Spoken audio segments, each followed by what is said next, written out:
로마서 1장 16절 말씀. 복음은 모든 믿는 자에게 구원을 주신 하나님의 능력이라.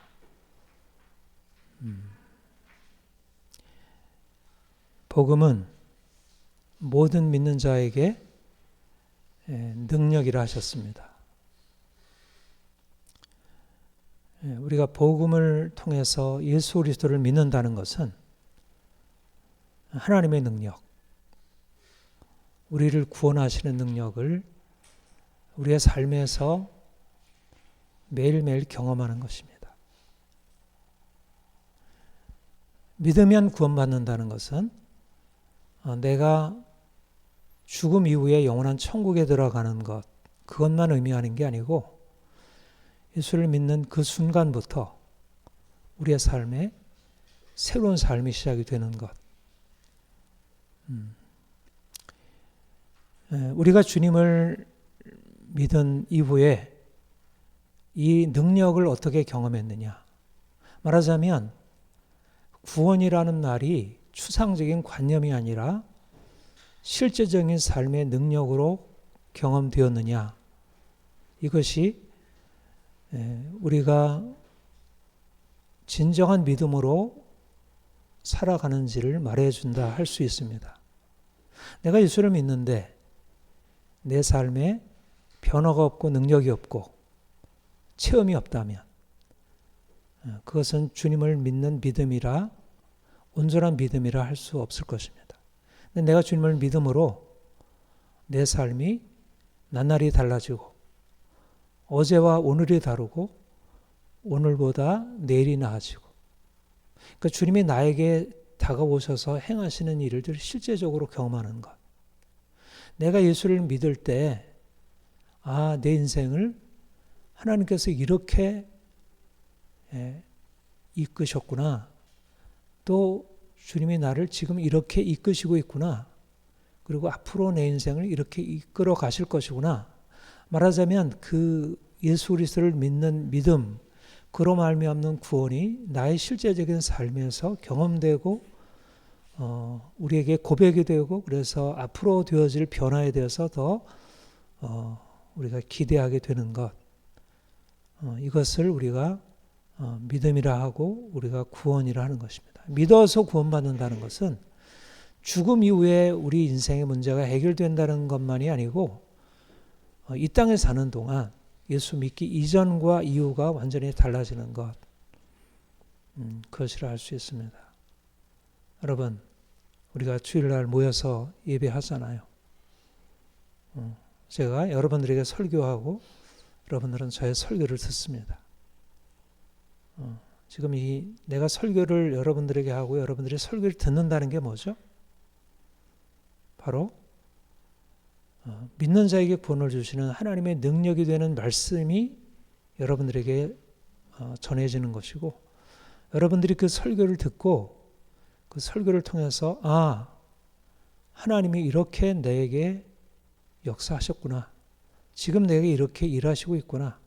내 인생은 더 이상 과거의 삶과 같지 않구나.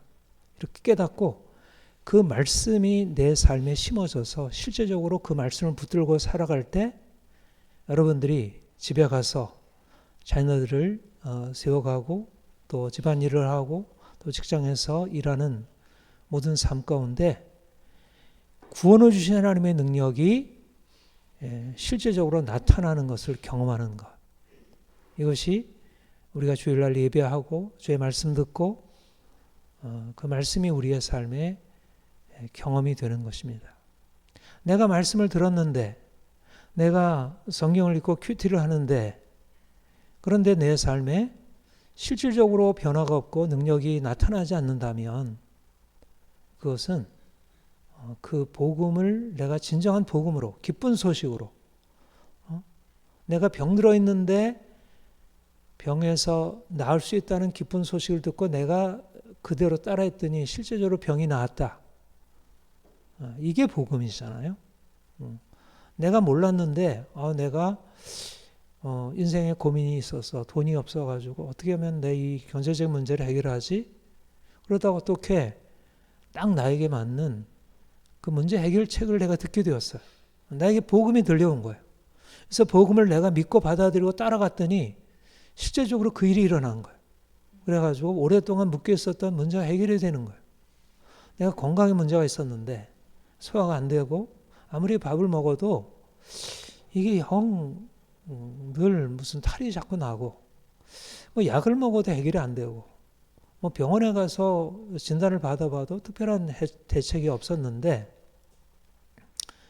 내가 누군가에게 당신의 이 문제는 이렇게 해결될 수 있습니다 라는 얘기를 듣고 복음을 내가 듣고 그대로 따라했더니 내게 실질적으로 변화를 가져다주는 능력이 된 거예요.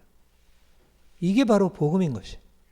말하자면 우리 인생의 문제 가운데 있다가 그 문제 해결책에 대한 어떤 해결책에 대한 소식을 듣고 그 소식에 따라서 함으로써 인생의 변화를 경험하는 것. 우리가 늘 경험하고 있는 바잖아요. 늘은 아니지만 때때로 경험하는 일이에요. 아이들의 문제에 대해서 고민하다가 상담을 하고 나서 아이들의 문제를 이렇게 해결하면 된다. 이렇게 해가지고 해결했더니 실제적으로 해결이 되고 부부간에 갈등이 있고 여러 가지 어려움이 있다가 상담을 받고 나서 해결하는 것. 이런 게 다 일종의 복음과 같은 기능을 하는 거예요. 그러니까 성경의 복음은 우리의 매일매일의 삶이 일어나는 수많은 복음의 그 예시들, 복음의 그림자들을 더 온전하게 드러내는 것이라 할 수 있습니다. 아무튼 주님이 이 땅에 오신 것은 내가 약을 먹고 건강하게 된다는 것, 내가 누군가의 상담을 듣고 내 부부관계가 해결된다는 것, 내가 어떤 사람들의 조언을 듣고 내가 경제적인 어려움에서 벗어나서 좀 자유롭게 된다는 것, 마치 우리 인생에 어떤 소식을 듣고 내가 그대로 따라했더니 인생의 변화가 일어나는 것처럼 내가 주의 복음을 듣고 주님께서 예수 그리스도께서 우리에게 행하신 일들을 듣고 내가 믿었더니 실제적으로 내 삶에 구원이 일어나게 됐다. 복음은 모든 믿는 자에게 구원을 주신 하나님의 능력이라. 여기 안에는 하나님의 능력이 감춰 있다는 거예요. 우리가 읽고 우리가 지금 듣고 하는 이 복음, 이 성경의 진리 안에는 하나님의 능력이 거기에 들어있다. 근데 누구에게 능력이 된다고요? 믿는 자에게.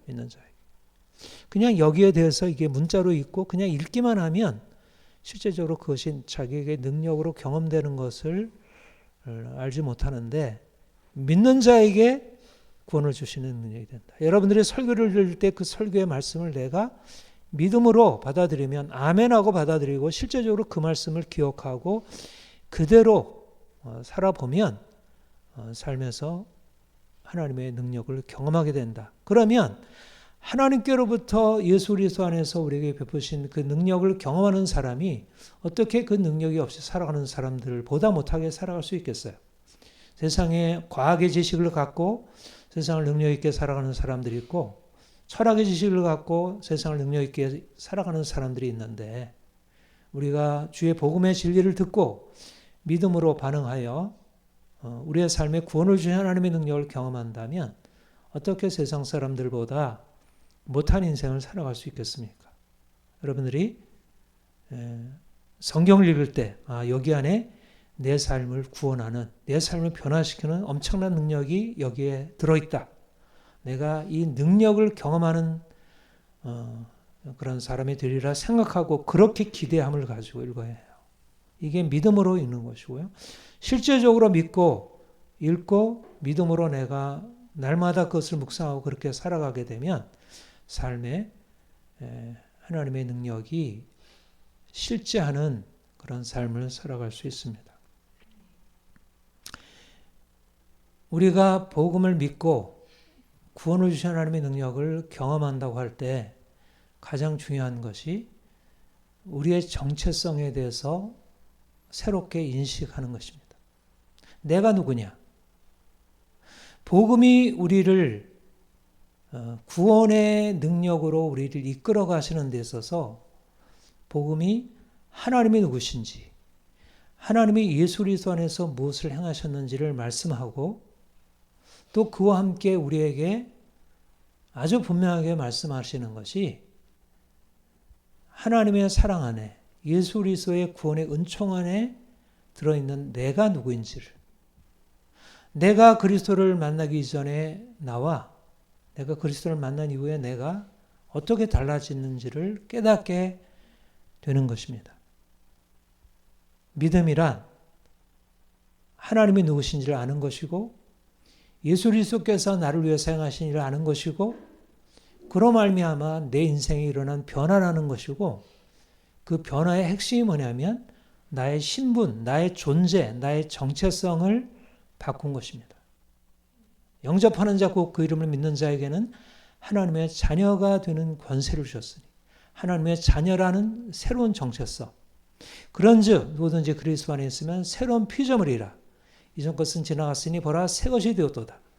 새로운 피조물이라는 정체성. 너희는 죽은 자 가운데서 다시 살아난 자다라는 죽은 자 가운데서 다시 살아난 산자라는 정체성. 우리는 죄에 대해서 죽은 자요 하나님께 대해서 산 자라는 새로운 정체성을 하나님께서 우리에게 허락하셨습니다. 내가 누구인지를 아는 이 자기의 정체성 인식을 갖게 되면 정체성을 가지고 있어도 정체성을 내가 알고 정체성을 내가 믿고 정체성에 근거해서 살지 않으면 정체성을 힘을 발휘하지 못해요. 중요한 것은 정체성을 가지고 있다는 사실과 함께 내가 정체성을 인식하고 의식하고 살아가는 것입니다. 나는 하나님의 자녀라는 정체성을 의식하고 살아가는 것이고 나는 새로운 피조물이라는 정체성을 의식하고 살아가는 것이고 나는 죽은 자가 아니요 죽은 자 가운데서 다시 산 자라는 산자의 정체성을 의식하고 살아가는 것입니다. 결국 사람들이 자신의 정체성을 무엇이라고 의식하느냐에 따라서 삶의 모습이 달라져요. 나는 엄마야. 나는 엄마라는 정체성을 가지고 오면 내가 엄마로서 아이들을 이렇게 돌아봐야지. 나는 아내야. 나는 아내라는 정체성을 가지고 남편에게 이렇게 해야지. 나는 선생이야. 나는 선생이니까 학생들에게 이렇게 해야지. 나는 목사야. 라는 나의 정체성이 나에게 의식이 되니까 나는 목사로서 성도들에게 이렇게 해야지. 말하자면 내가 정체성을 어떻게 의식하느냐에 따라서 인생이 어떻게 살아가느냐가 거기에 크게 좌우된다는 거예요. 물론 내가 정체성을 의식해도 정체성에 합당하게 살지 못할 수 있죠. 내가 목사지만 목사로서 살아야 되는데 여러 가지가 그렇게 되지 못하는 부분을 느끼게 되고 내가 선생이지만 선생으로서 합당하게 살아가지 못하는 자신을 안타깝게 여길 수 있고 내가 엄마이지만 엄마로서 여전히 그렇지 못하다는 것을 우리가 고백하게 되죠. 그러나 내가 적어도 내가 엄마라는 정체성을 가지고 있으면 엄마로서 합당하게 행하려고 노력하게 되잖아요. 이게 바로 정체성을 가지고 살아가는 의미입니다. 내가 하나님의 자녀라는 새로운 정체성, 내가 죽은 자가 아니요 죽은 자 가운데서 다시 산 자라는 새로운 정체성을 가지고 있으므로 우리 인생 안에 실제적으로 그 정체성에 합당한 일이 일어나게 돼요. 내가 정체성을 가지고 있다고 해서 그 정체성이 사실은 특별히 나에게 무엇인가를 당장에 가져다 주는 것은 아니지만 그 정체성 안에는 엄청난 것이 들어있는 것이에요. 우리의 정체성이 어디서 비롯된 거죠? 우리의 새로운 정체성이 어디서부터 비롯된 거예요? 구원. 예수 그리스도와 함께 연합한 것. 예수 그리스도와 함께 죽고 다시 산 것. 이것이 우리의 정체성의 새로운 근원이에요. 우리가 전에는 아담에 속한 자로 살았는데 주님이 우리에게 오셔서 우리를 만나 주셨고 아담에 속한 자가 예수 그리스도와 함께 십자가에 못 박혀 죽고 그리고 이제 그리스도와 함께 죽은 자 가운데서 부활하여 산 자로 우리를 바꿔놓으셨습니다. 그래서 이전에는 아담에 속한 자로 죄에 대하여 산 자, 의에 대해서 죽은 자. 그래서 아무리 노력해도 자신의 삶을 바꿀 수 없는 존재였다면 이제 그리스도 안에서 주어진 새로운 정체성, 죄에 대해서 죽은 자요, 하나님에 대해서 산 자요, 죽은 자 가운데 다시 산 자라는 새로운 정체성으로 살아가기 때문에 인생 안에 놀라운 변화를 우리가 기대할 수 있고 또 실제적으로 그 변화가 나타날 수 있습니다. 여러분 스스로 어떻게 생각을 하세요? 나는 누구인가? 자신의 정체성에 대해서 우리가 어떻게 생각을 하게 되죠?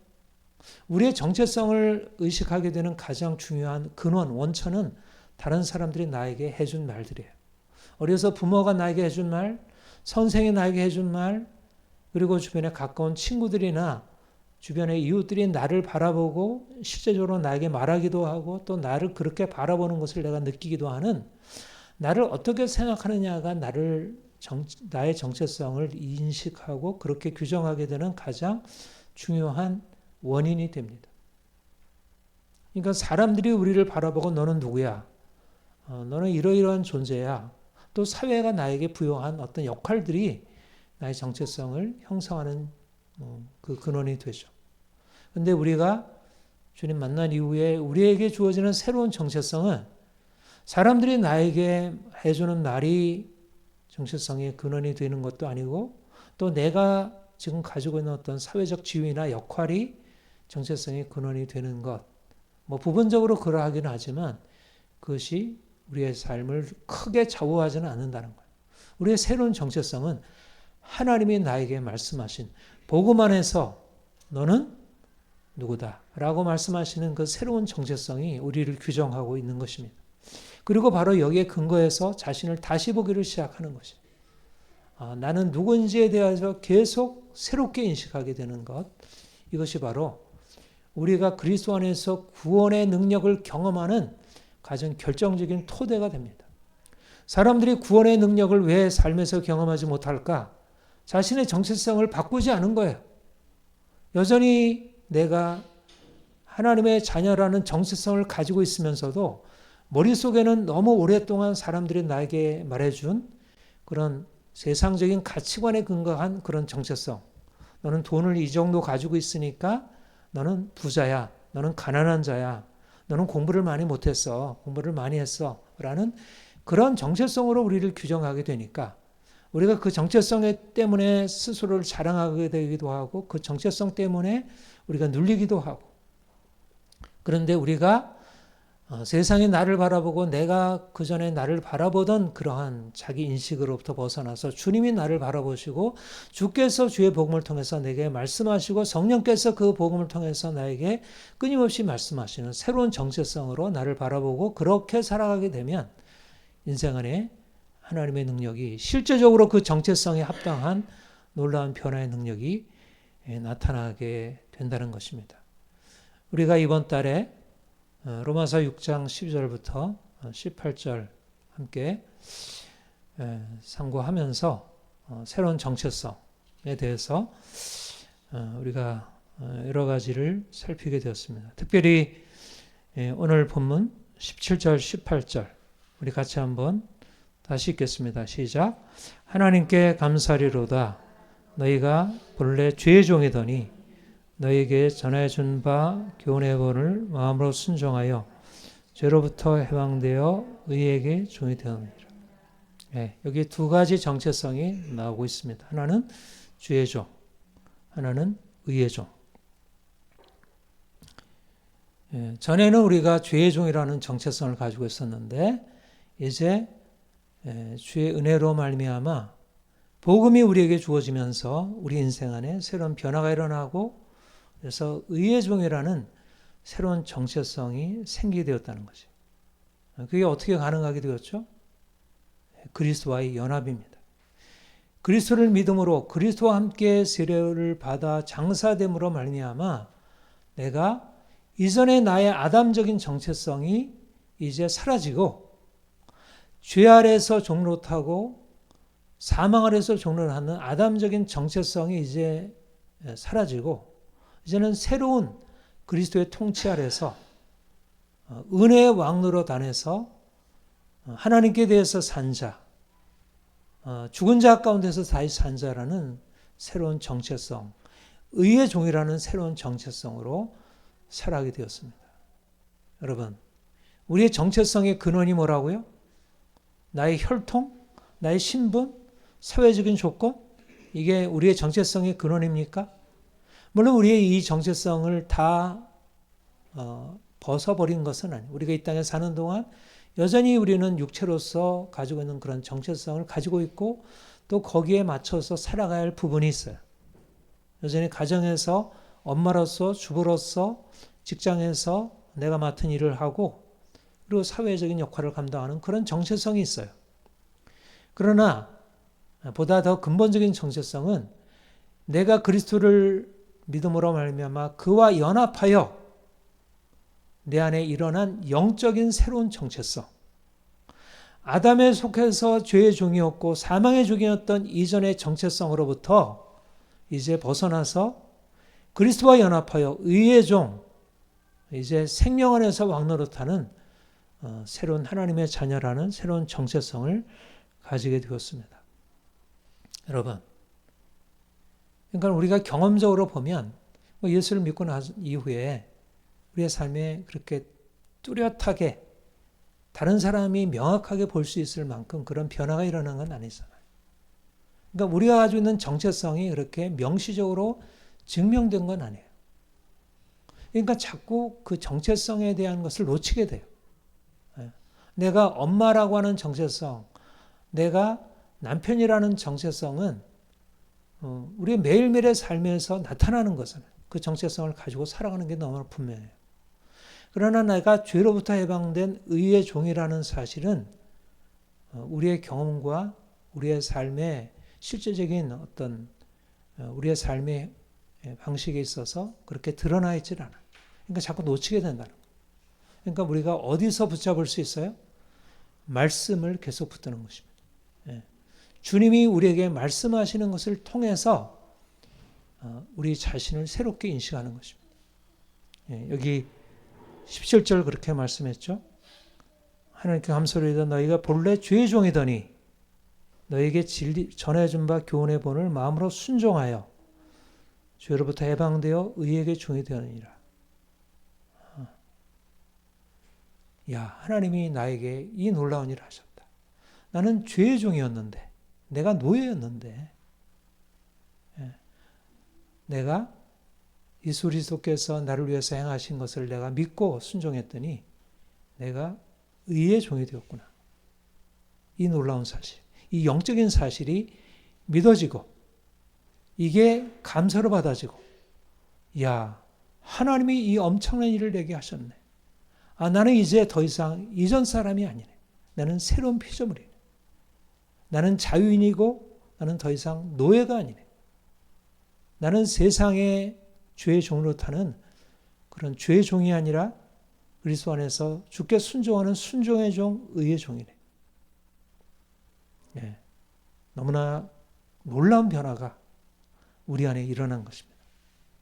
우리 자신이 가지고 있었던 이전의 인생, 죄로 말미암아 망가져 있고 파괴했고 늘 고통 가운데 있고 절망 가운데 있던 이전의 인생이 이제는 십자가에 넘겨졌고 이제 그리스도께서 우리 인생 안에 들어오셔서 그분 자신의 생명, 그분의 부활의 생명, 죄 아래 종으로 타지 아니하는 사망의 종으로 타지 않은 사망을 이기고 생명으로 부활하신 예수 그리스도의 생명이 우리 안에 들어와서 순종하신 주님이 우리 안에 들어와서 우리 또한 순종하는 순종의 종으로 의의 종으로 살아가도록 바꾸어 놓으신 거예요.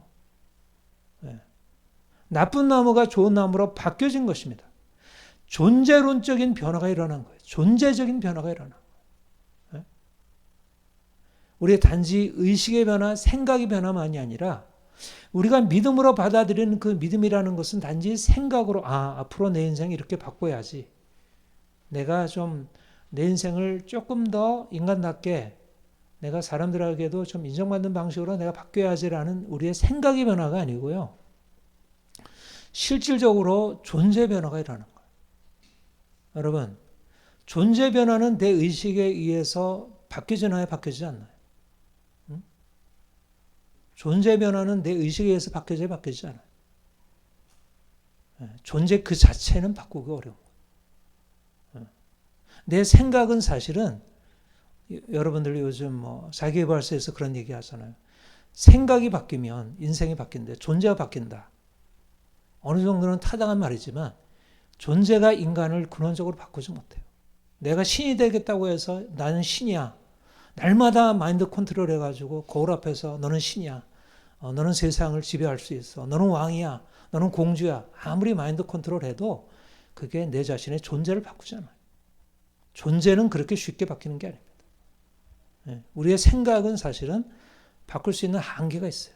우리에게 주어져 있는 육체라는 한계, 우리가 가지고 있는 어떤 혼이라는 한계가 근본적으로 있는 것이에요.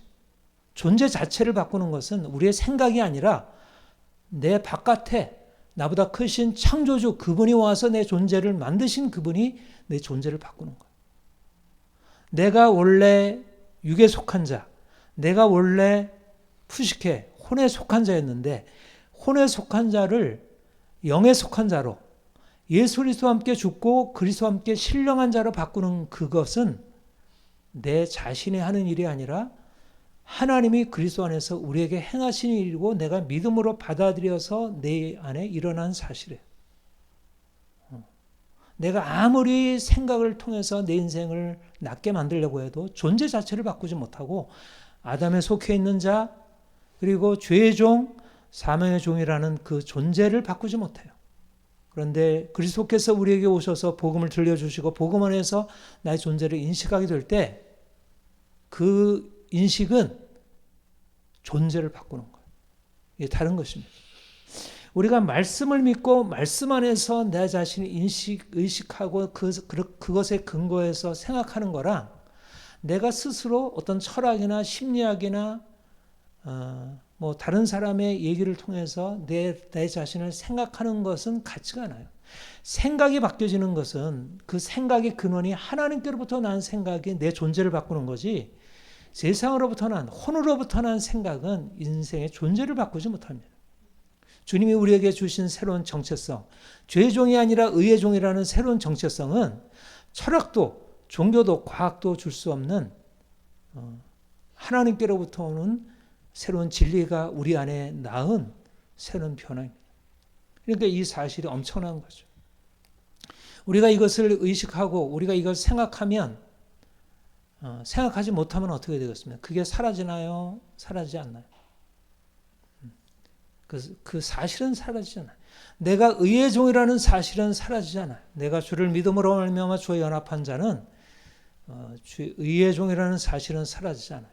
그러나 실제적으로 삶에서 열매를 맺겠어요? 못 맺겠어요? 아까 처음에 서론적으로 여러분들이 말씀드린 대로 내가 실질적으로 새로운 정체성이 되었다 할지라도 내가 하나님의 자녀가 되었고 나는 의의 종이 되었고 나는 죄에 대해서 죽은 자가 되었고 나는 새로운 피조물이 되었지만 그러나 내 자신을 그렇게 새로운 정체성으로 의식하고 살지 않으면 우리의 삶에 변화가 일어나지 않는다는 거예요. 왜 많은 믿는 사람들이 삶에 실질적인 변화가 일어나지 않을까? 분명히 성경은 죄의 종이 아니라 의의 종이라고 하는데 왜 여전히 죄의 종처럼 살아가고 있을까? 왜 그럴까요? 그들이 죄의 종이기 때문에 그렇습니까? 그들이 죄의 종이 의의 종에서 죄의 종으로 다시 돌아간 것입니까? 그럴 수는 없는 거예요.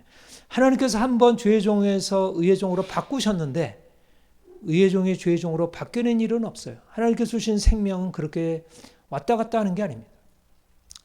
그러나 왜 생명이 나타나지 않고 왜 삶에 있어서 의의 종으로서의 삶이 드러나지 않은가? 정체성을 제대로 인식하고 거기에 근거해서 살아가고 있지 않다는 거예요.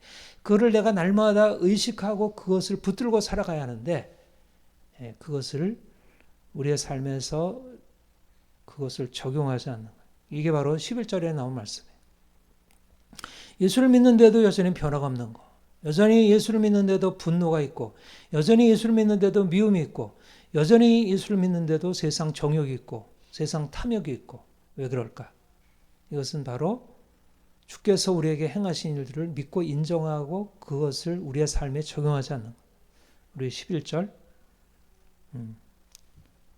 같이 읽겠습니다. 시작.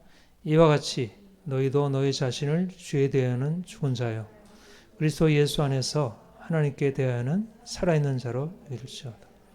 여기 보면 정체성이 있고 정체성을 여기라는 말이 있습니다. 너희도 너희 자신을 죄에 대하여는 죽은 자요. 이게 정체성이에요. 그러니까 정체성을 내가 이미 가지고 있어요. 이건 팩트로 들어있는 거예요. 죄에 대해서는 죽은 자라는 새로운 정체성이 우리에게 주어져 있습니다. 그리스도 예수 안에서 하나님께 대하여 살아있는 자. 이것이 새로운 정체성이에요. 죄에 대한 죽은 자요. 하나님께 대하여는 살아있는 자. 그런데 여기라는 거예요. 이게 헬라어로 로기조마이라는 컨시더, 리가드 영어로 그렇게 여기라, 그렇게 간주하라는 말씀이에요. 이것은 무슨 말이냐면 우리가 실질적으로 우리의 삶을 통해서 보면 내가 죄에 대해서 죽은 자처럼 보이지 않고 여전히 죄에 대해서 산 자처럼 보여요. 경험으로는 여전히 내가 또 하지 말아야 하지 않은데도 또 아이들에 대해서 분노하고 또 내가 돈을 보면 또 탐욕이 일어나고 뭔가 아름다운 것을 보면 어떤 정욕이 일어나고 그러니까 그런 것이 우리의 삶에 일어나는 어떤 죄의 오래된 묶임이고 그래요. 그러면 그 내가 가지고 있는 어떤 삶에서 드러나는 나의 행위와 내가 가지고 있는 정체성이 어떻게 연결이 되느냐.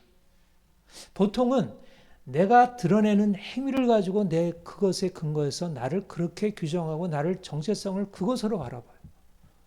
여러분, 엄마가 엄마 노릇 하지 못한다고 해서 엄마라는 정체성이 사라졌나요? 사라진 것은 아니죠. 단지 엄마가 엄마 노릇을 하지 못하는 것은 정체성에 부합하게 살지 못하는 것이. 마찬가지로 내가 죄의 종이 아니라 의의 종이라는 신분이 바뀌었고 죄에 대한 죽은 자의 하나님께 대해서 산 자라는 신분이 바뀌었지만 내가 하나님께 대해서 산 자라는 신분으로 합당하게 살아가지 못하는 것은 그것을 의식하고 그걸 믿음으로 반응하고 있지 않기 때문이라는 것이에요.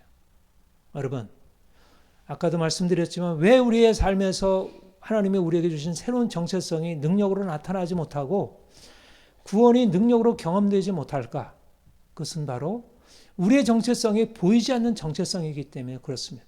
엄마라는 정체성, 남편이라는 정체성, 선생이라는 정체성, 목사라는 정체성은 눈에 보이기 때문에 그것은 붙들 수가 그래도 있어요.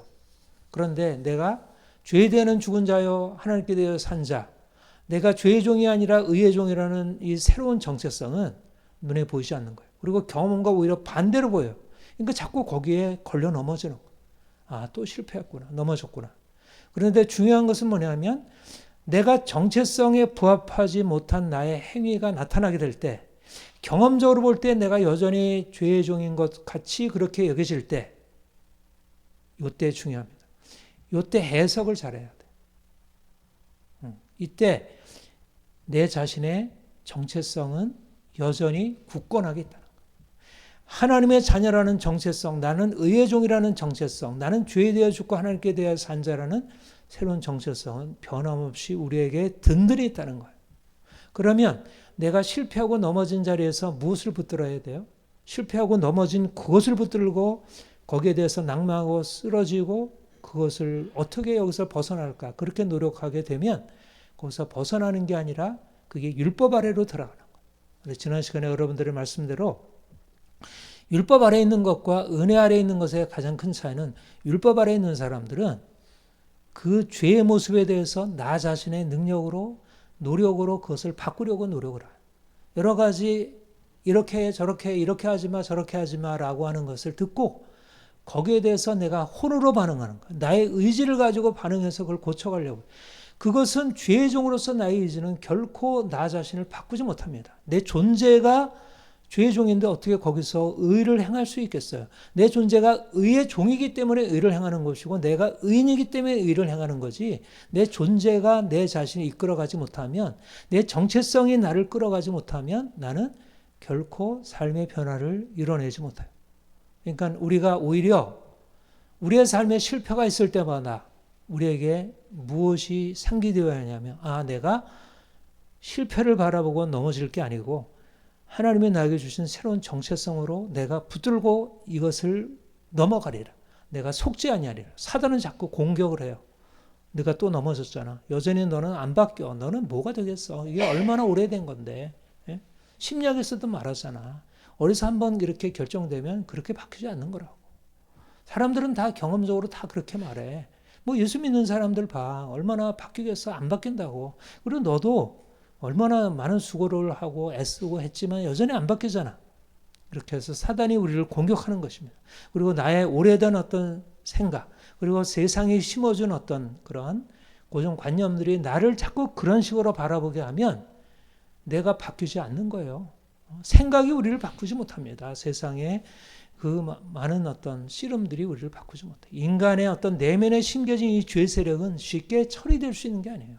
그것은 하나님의 은혜가 와서 십자가의 능력으로 나를 옛사람을 십자가에 못 박고 그리스도 안에서 새로운 영과 새로운 의지를 우리에게 주실 때 그것이 변화되는 것이지, 우리가 믿음으로 되는 것이지, 은혜 아래서 되는 것이지, 그것이 우리의 노력으로 애씀으로 되지 않는다는 것입니다. 그러니까 중요한 것은 뭐냐면, 나는 하나님이 나에게 이미 놀라운 일을 행하셨다. 나는 하나님의 자녀이고, 나는 죄에 대하여 죽은 자고, 하나님께 대하여 산 자. 나는 죄의 종이 아니라 의의 종. 이것이 바로 우리 안에 있는 새로운 정체성. 나는 자유인이다. 자유인이면서 또한 종인 것입니다. 이게 중요합니다. 따라해보세요. 나는 자유인이다. 나는 종이다. 어디에 대하여 자유인입니까? 죄에 대하여 자유인인 거예요. 죄로부터 자유한 자유인인 거예요. 죄가 우리를 더 이상 지배하고, 죄가 더 이상 우리를 통치하고, 죄가 우리 위에 왕노릇하고, 죄가 우리 위에 주인 노릇하지 못한다는 거예요. 죄의 통치는 끝났다는 거예요. 죄가 다스리는 왕국이 우리에겐 깨어졌다는 거예요. 그 왕국에서 나왔다는 거예요. 해방되었다는 거예요. 흑암의 권세에서 해방되어 그의 사랑의 나라로 옮겨졌습니다. 이것이 바로 주께서 우리에게 허락하신 자유인의 새로운 정체성이에요. 우리는 출애굽에 바로가 통치하는 이 애굽의 종노릇에서 벗어난 자유인들이에요. 그런데 또한 우리는 종이기도 합니다. 누구의 종? 하나님의 종, 예수 그리스도의 종, 의의 종, 은혜의 종. 우리가 세상으로부터, 세상의 죄로부터, 세상 권세로부터 자유케 되는 것만 가지고는 충분하지 않습니다. 그 자유의 목적은 우리가 종이 되는 것이에요. 여기에 아주 중요한 비밀이 있어요. 내가 자유인이라는 정체성을 붙드는 것과 함께 이제 새로운 종이 되는 것. 이게 그렇게 얘기를 했잖아요. 17절에. 16절을 그랬잖아요. 너희 자신을 종으로 내어 누구에게 순종하든지 그 순종을 받는 자의 종이 되는 줄 너희가 알지. 혹은 죄의 종으로 사망에 이르고, 혹은 순종의 종으로, 의의 종으로 생명에 이르게 된다. 죄의 종으로 살던 사람이 죄로부터는 해방받았는데 그 다음에 이젠 내가 자유인이야. 그러면 자유케 되는 게 아니라 다시 죄의 종으로 들어간다는 거예요. 어디에 들어가야 안전하냐면 의의 종, 순종의 종으로 살아야 그 자유가 보존된다는 거예요. 이게 중요한 원리입니다.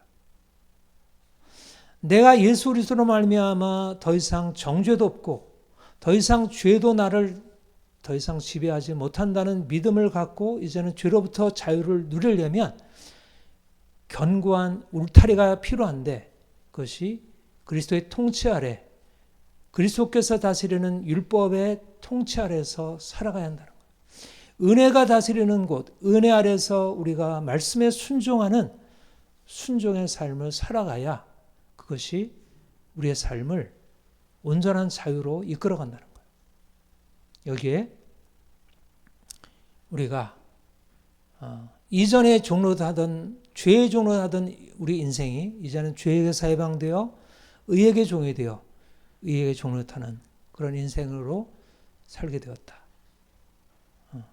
사람들을 보면 이 사람이 죄의 종로하고 살아가는 삶인지 아니면 의의 종로하고 살아가는 삶인지, 여러분 우리 자신을 바라보면 이제는 내가 죄가 나를 끌고 다니니까 그 죄에 자꾸 끌려다니면서 이게 안 해야 되는데 후회하고 실망하고 낙심하고, 그러나 거기서 벗어날 수 없었던 거예요.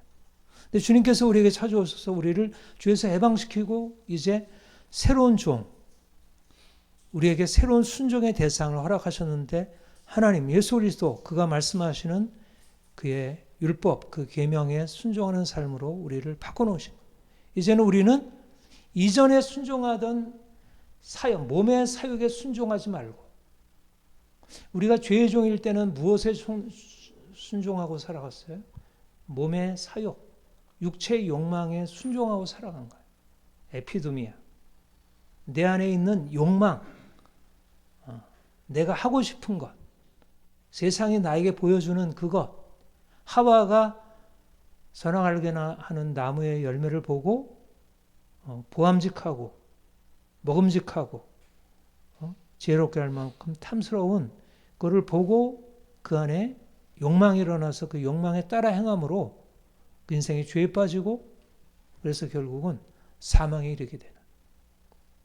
오늘도 수많은 사람들이 그런 삶을 살아가고 있다는 거예요. 죄의 종로 타고 살아간다. 죄의 종로 타고 살아간다는 것은 욕망이 끌어가는 삶이에요. 욕망. 내 욕망이 나를 끌어가게 되면 죄의 종이 되고 결국 사망에 이르게 된다. 여러분, 이거 굉장히 중요한 원리. 욕심이 잉태한 즉 죄를 낳고 죄가 장성한 즉 사망을 낳느니라. 죄의 삭은 사망이요. 욕심, 죄, 사망. 이게 코스예요. 욕심 그 자체는 좋아 보여요. 또 욕심 자체는 그 자체는 제한되어 있게 한다면 하나님이 우리에게 주신 건강한 본능에 속해 있어요. 그러나 욕심이 문제가 되는 것은 경계를 넘어간다는 거예요. 불순종으로 나가게 되는 거예요. 욕심이 잉태한 즉 경계를 넘어서 불순종으로 죄로 가게 되고 그 다음에는 죄가 지배를 해요. 죄가 지배를 합니다. 처음에는 욕심이 잉태한 즉 죄를 낳고 죄를 넘어갔는데 그 다음엔 죄가 우리 안에 들어와서 죄가 지배하고 이제는 욕심이 바로 죄로 끌고 가요. 욕심 그 자체가 죄가 되어버려요. 죄악된 욕심이 되어서 결국 사망에 이르게 돼요. 오늘날 수많은 사람들이 이 길을 걸어가고 있습니다. 우리도 그 가운데 있었다가 주님이 우리에게 오셔서 바로 놀라운 구원을 주셨어요. 우리가 지은 죄 용서하시고 우리를 정죄에서 건져주실 뿐 아니라 우리를 죄의 종된 것에서 건져주시고 이제는 욕망을 따라 사는 삶이 아니고 몸의 사욕에 순종하는 삶을 살아가는 게 아니고 이제는 무엇에 순종하게 살아가게 돼요? 말씀에 순종하는, 하나님의 율법에 순종하는 삶이 됩니다. 여러분, 율법에 순종하는 것이 즐거운 일인가요? 싫은 일인가요? 어떤 거죠? 예. 죄의 종로 타는 사람들에게는 율법에 순종하는 것은 너무 싫고 너무 억압되고 프로이트가 말하는 초자이고 그것을 따라가게 되면 나의 자연스러운 본능을 잃어버리는 나쁜 거예요. 그래서 오늘 현대인들은 율법에 순종하는 것을 나쁜 거라고 얘기를 해요. 그렇게 거짓말을 해요. 네 인생은 네 마음대로 결정하고 자유롭게 너의 욕망을 그냥 풀어줘. 왜 그렇게 쓸데없이 그런 바깥에 주어진 율법을 네가 받아들임으로써 네 인생을 그렇게 제한을 두고 살아가. 그렇게 살면 안 되지. 이제는 좀 더 자유롭게 살아가. 근데 그게 성경은 뭐라고 얘기냐면 죄의 종이라는 거. 자유롭게 살아간다는 것이 죄의 종이라는 거. 오늘날 수많은 사람들이 그렇게 살았고 우리도 그렇게 살아왔습니다. 그런데 주님께서 우리에게 오셔서 하신 일이 죄에서 해방하여 우리를 자유케 하신 거예요. 그 말씀을 우리가 들으면서 내가 자유인 줄 알았는데 이게 죄였구나. 내가 욕망을 따라 행하는 것이 결코 자유가 아니었고 죄였구나. 그래서 죄를 회개하고 주님께 돌이키고 내 힘으로는 나를 바꿀 수 없었지만 주께서 내게 오셔서 능력을 주시니까 이제 죄를 이길 수 있는 능력을 주시고 죄가 너희를 주장하지 못하려니 이는 너희가 율법 아래 있지 아니하고 은혜 아래 있습니다. 율법이 지배할 때는 우리를 죄에서 벗어날 수 없었는데 은혜가 우리에게 임하니까 죄의 능력이 우리에게 역사되어 포도나무이신 그분이 우리에게 주시는 능력으로 우리 가지 안에 의의 열매, 선한 열매가 나타나게 된다는 것이에요. 여러분, 우리가 어떻게 자유로울 수 있죠? 내가 욕망대로, 내가 하고 싶은 대로 다 하면 자유롭습니까? 거짓말입니다. 오늘날 이 시대의 포스트 모더니즘, 심리학 이런 사람들이 말하는 거짓말이에요. 자유는 어디에 있냐면 내 자유를 주께 양도하는데 내 자유를 주장하고 내 자유를 내가 마음대로 결정했는데 네가 왜 간섭이야? 왜 하나님이 내 자유를 간섭해? 이게 서구가 나간 길이에요. 하나님의 간섭이라고 얘기한 거예요. 내 자유를 방해하는 것이라고 얘기한 거예요. 하나님이 나에게 말씀하고 그거 하면 안 돼. 이거 지켜야 돼. 라고 하는 하나님의 율법을 간섭이라고 얘기하고 억압이라고 얘기한 거예요. 그래서 오늘날 율법을 다 벗어버리는 쪽으로 선택을 했어요. 이것이 가져온 것은 하나님께 대한 반역이고 이로 말미암아 하나님께서 말씀하시는 것은 심판 정죄의 죽음이에요. 자유는 무엇인가? 내 자유를 주께 양도하는 것이에요. 일드라고 되어 있어요. 여기 보면 하나님께 드리라는 말이 일드라고 되어 있어요. 나를 주께 양도한다. 이제까지 내가 자유롭게 하던 것을 내 뜻을 내려놓고 내 뜻을 이제 주님의 뜻에 맞추겠습니다. 내 뜻에 간섭하지 마세요라는 것이 이전에 나의 옛사람의 선택이었다면, 그래서 죄의 종으로 살았다면, 이제는 내가 내 뜻을 고집하지 않고 주님이 나에게 말씀하신 주님의 뜻을 내가 따라가겠습니다. 내가 그것을 기준으로 내 삶을 판단하고 거기에 따라가겠습니다. 하지 말라고 하면 내가 안 하고 하라고 하면 하겠습니다. 여러분, 현대인들에게 하지 말라고 하면 하지 않고 하라고 하면 하는 것을 이것을 성숙한 하나의 시민이라 생각할까요? 굉장히 자유롭지 못한 미성숙한 어린아이라고 생각해요. 어려서야 그렇게 될 수 있지만 이제 성인이 되고 자기 이성적인 판단을 가지고 있으면 모든 것, 다른 사람이 내 위에 있는 권이라 하더라도 뭐 성경이라 하더라도 누구라 하더라도 내가 스스로 판단해서 결정하는 것이 내가 결정할 일이지 누군가 나에게 이래라 저래라 하면 안 되지. 그걸 타율이라고 해요. 타율. 그걸 미성숙한 어린아이라고 말한 거예요. 칸트가 그렇게 얘기했고 오늘날 수많은 사람들이 그러한 생각을 가지고 있어요. 그런데 주님이 우리에게 말씀하는 것은 자유를 양도한 자만이 진정한 자유를 누릴 수 있다는 거예요. 율법에 따라서 순종하겠다는 순종의 종만이 진정한 자유를 누리고 생명을 누릴 수 있다는 거예요. 우리가 왜 고통스러운 삶을 살아가고 있느냐? 왜 마음에 평강이 없고 왜 삶의 관계들이 끼어지고 우리가 되는 한 일들마다 안 되고 사회가 이렇게 어수선하고 정치가 이렇게 망가져 있을까? 바로 자유에 대한 잘못된 착각. 내가 자유롭게 된다는 개념을 그냥 고통에서 벗어나는 일, 내가 하고 싶은 거 하는 일, 이거를 자유라고 착각하고 있는 거예요. 요즘 아이들도 그러하잖아요. 아이들이 엄마 나에게 간섭하지 마. 선생님 나한테 이래라 저래라 하지 마. 이건 내가 결정할 거잖아. 우리 사회가 그렇게 가르쳐주고 있잖아. 다 책에도 그렇게 기록되어 있고 네 권리 주장해. 이렇게 말하고 있잖아. 자유를 그런 권리라고 얘기를 해요. 자기 욕망대로 행하는 걸 권리라고 주장하고 그것에 대해서 잘못이라고 말하면 그게 오히려 차별한다고 얘기를 하고. 주님이 우리에게 말씀하는 것은 주님께 온전히 양도하는 것, 그리고 세상의 잘못된 권리주장, 자유주장에 대해서 싸우는 것입니다. 종이 되어야 자유합니다. 이게 자유의 법치의 개념이에요. 법치. 법을 따라야 자유가 있다. 진정한 자유는 법을 잃어버리는, 법을 무시하는 게 아니고 법을 철저히 지키는 거다. 하나님의 법, 특별히 이 세상 법도 지켜야 하지만 하나님의 법, 성경에 하나님께서 말씀하신 것, 도덕법, 이것을 철저히 지켜야 한다. 그래야 진정한 자유가 보존된다. 자유를 위해서 법을 부정하게 되면 이제 법이 자유를 부정하게 됩니다. 다시 말씀드려요. 자유를 위해서 법을 부정하잖아요. 이게 현대 기몽주의의 서구 근대가 나아간 길이에요. 자유를 위해서 법을 부정했어요. 혁명의 이름으로 법을 부정한 것이에요. 그래서 자유가 일어날 것처럼 보였어요. 자유가 일어난 게 아니라 무질서와 혼란이 일어나요. 그러니까 이제는 강한 법이 더 들어와 가지고 자유도 빼앗는 것입니다. 자유가 인생을 망가뜨리니까 이제는 질서를 세워야 해요. 그래서 법의 이름으로 자유를 빼앗는 거예요. 여러분, 순서가 어떻게 되는 줄 아세요?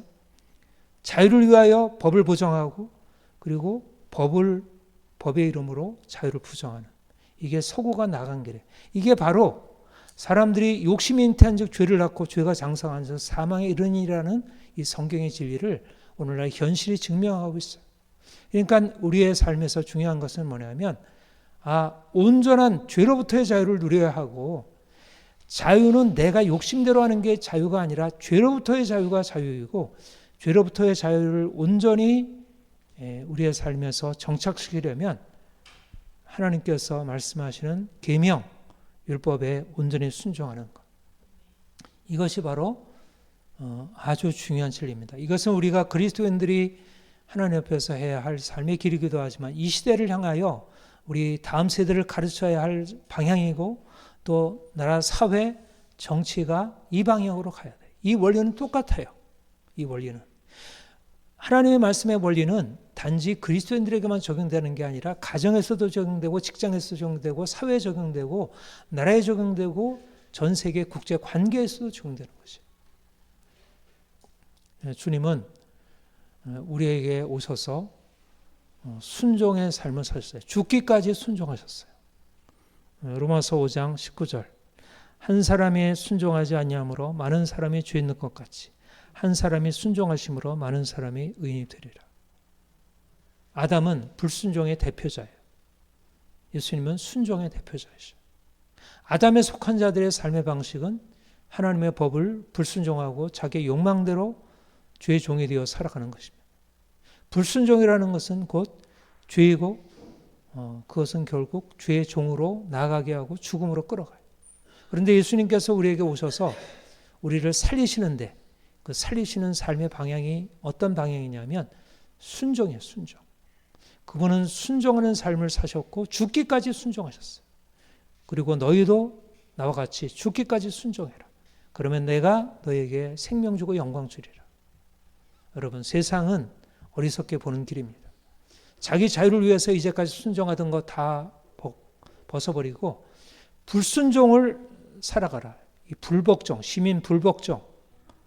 그 말이 어떤 의미에서 정당하게 쓰일 때도 있어요. 시민 불복종의 권리가 정당하게 쓰일, 정의를 위한 투쟁에 있어서 정당하게 쓰일 때도 있지만 그러나 1차적으로 사실 인간의 불순종은 아담의 죄로부터 비롯된 것이고 불순종인 경계를 해야 합니다. 우리가 주님 안에서 배워야 할 것은 먼저 순종이에요. 순종. 어린아이들에 가르쳐야 할 것은 순종이에요. 자유롭기 위해서는 순종해야 한다. 순종하지 않는 자유는 그거는 위험하다. 순종하지 않는 자유는 이것은 우리를 망가뜨린다. 주님이 우리를 위하여 죽으셨고 그 죽으심으로 우리를 죄의 종로로 타는 데서 자유케 하셨습니다. 그리고 주님이 우리에게 순종의 본을 보이신 것으로 우리에게 또한 그런 순종의 삶을 살아가도록 말씀하시고 있습니다. 죄에게서 해방되어 의에게 종이 된 것.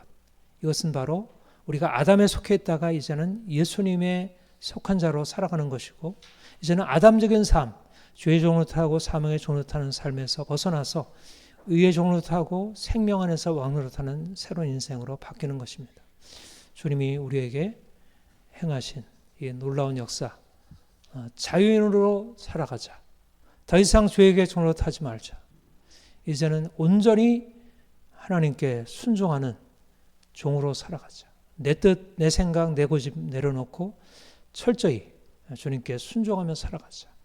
이것이 주님이 우리에게 말씀하시는 새로운 삶의 방향이고 우리가 이 삶을 살아가게 되면 우리 인생 안에 정말 놀라운 변화가 일어나게 될 거예요.